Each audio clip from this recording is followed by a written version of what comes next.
La periodista que desafió a Perón. Pobre piba, en la que se metió.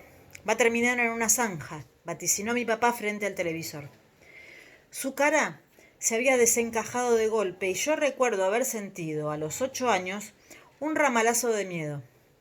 Aquella desconocida se había atrevido a desafiar al mismísimo Perón, poniendo en blanco sobre negro eso que solo se decía en voz baja.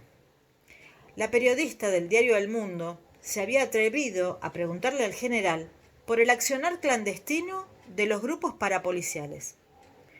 Por supuesto que a esa edad yo no podía captar la escena completa, pero al menos comprendía dos cosas. Que esa llanera solitaria se había metido en un brete tremendo y que a partir de aquella osadía su vida corría peligro. En los años 70, los niños convivíamos con una difusa sensación de tragedia inminente que flotaba en el aire. Un olor a muerte cercana, en estado latente, a la que ningún adulto podía poner palabras. Amenazas de bomba en la escuela, militares armados saltando por los techos, muchachos que se escondían en el baño del Normal 10, mi colegio de Belgrano, en medio de una redada policial. Luego supe que eran militantes montoneros que estudiaban en el profesorado. Supongo que mis compañeros de clase y yo, los chicos de aquella época, habíamos llegado a creer que el mundo era así de loco y violento. No recuerdo bien qué pasó ese día después de la conferencia de prensa desde Olivos, pero sí tengo muy presente que aquella noche me fui a dormir bajo la influencia de una extraña y singular fascinación. Había descubierto a una nueva heroína, cuyo nombre era Ana Gussetti, aunque era eso, aunque eso lo supe muchos años más tarde. Entonces tampoco podía saber que 20 años después el destino me cruzaría con ella de un modo totalmente inesperado. Nos conocimos una mañana, a mediados de los años 90, en la agencia Telam, donde yo era redactora de la sección política. Hacía rato que ya no tenía recuerdos de Ana, cuya escena heroica, confieso, había olvidado por completo. Un editor la traía tomada por el hombro para presentármela como lo que era, un prócer periodístico. Estaba convencido de que por una cuestión generacional, su nombre no significaría nada para mí. ¿Vos sabés quién es esta periodista?, me preguntó orgulloso, y sin esperar respuesta, convencido de mi ignorancia, remató. Nada menos que Ana Gussetti, la periodista que le preguntó a Perón por la AAA. Me quedé sin palabras, como ante una aparición sobrenatural. Mi ídola de la infancia se había corporizado y de pronto estaba parada frente a mí, a salvo. Yo la creía desaparecida. La redacción de la agencia Telam, de aquellos años, pleno menemismo, estaba compuesta por un mix similar al actual, una mezcla de redacción periodística y ministerio público. Había como ahora dos bandos muy claros. Por un lado, los periodistas profesionales que peleaban y siguen peleando como pueden por resguardar la profesión y sobre todo la información de las presiones más o menos groseras que ejerce el poder político para controlarla. Por el otro, los periodistas militantes. Sí, durante el menemismo también había periodistas militantes. Es decir, aquellos que responden al gobierno de turno y que generalmente cuentan con la protección de algún dirigente político que los promueve.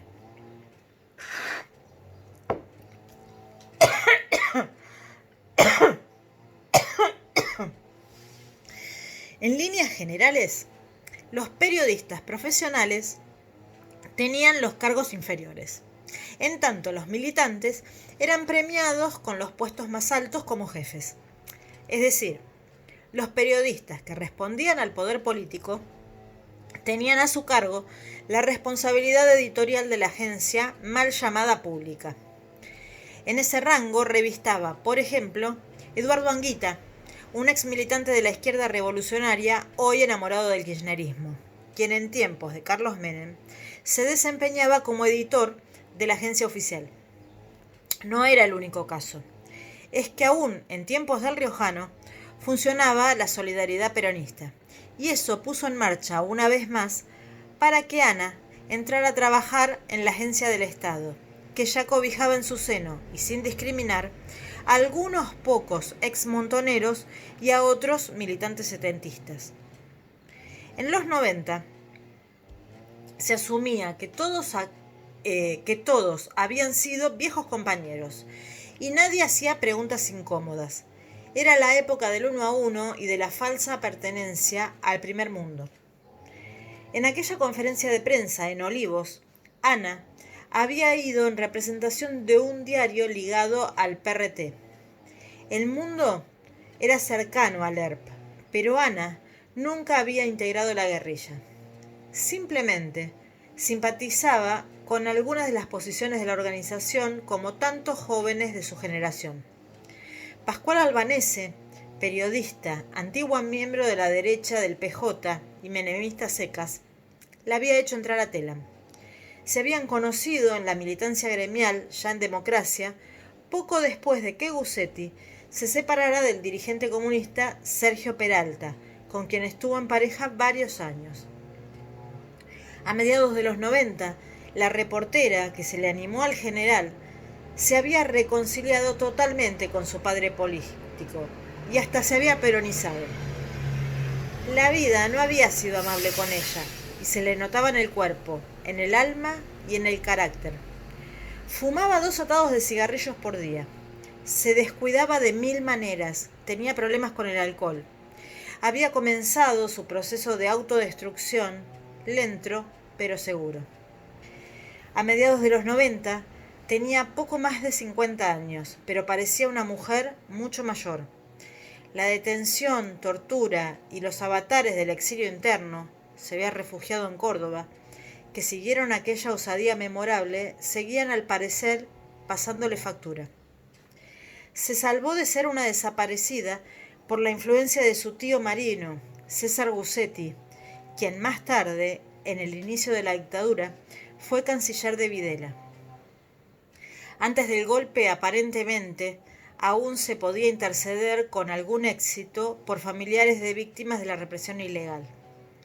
Hacía esfuerzos, pero no se adaptaba a la redacción, y entonces el peronismo, por culpa, reparación o empatía, técnicamente le inventó una corresponsalía en Trenquelauquen, un lugar insólito para un corresponsal.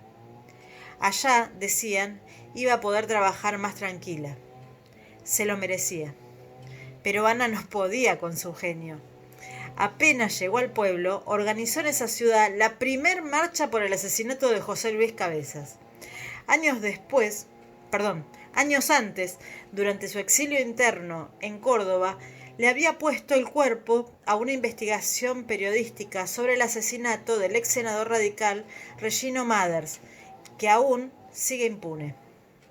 Nunca dejó de sentirse orgullosa por aquella pregunta que mostró al rey desnudo, y logró instalar en el centro de la escena lo que todos sabían, pero callaban. Pero su salud física y mental se deterioraban a pasos agigantados.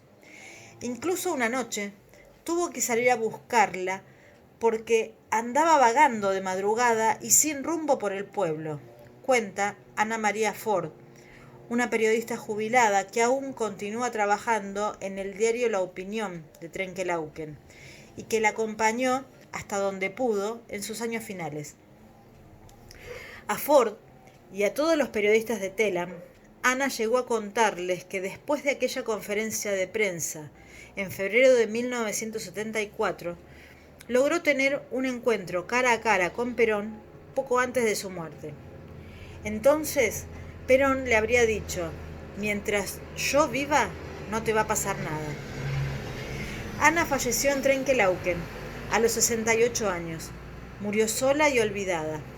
Tanto que cuando Orlando Barone tuvo su lamentable lapsus en 678 y el nombre de la periodista que la desafió a Perón estuvo en boca de todos, nadie pudo dar cuenta de su muerte, ni siquiera su hermano, Alberto Gussetti, quien salió por los medios a recordar su figura. Ni siquiera sé si está viva o muerta, se sinceró. A Barone le salió todo al revés. Quiso usar una brillante interpelación al poder a la que confundió con una provocación para fundamentar la negativa de Cristina Kirchner a dar una conferencia de prensa, y terminó rindiéndole un inesperado homenaje al rol de la prensa en democracia. Sin quererlo, iluminó la figura de Ana Guzzetti y así logró rescatarla de esa otra forma de muerte que es el olvido.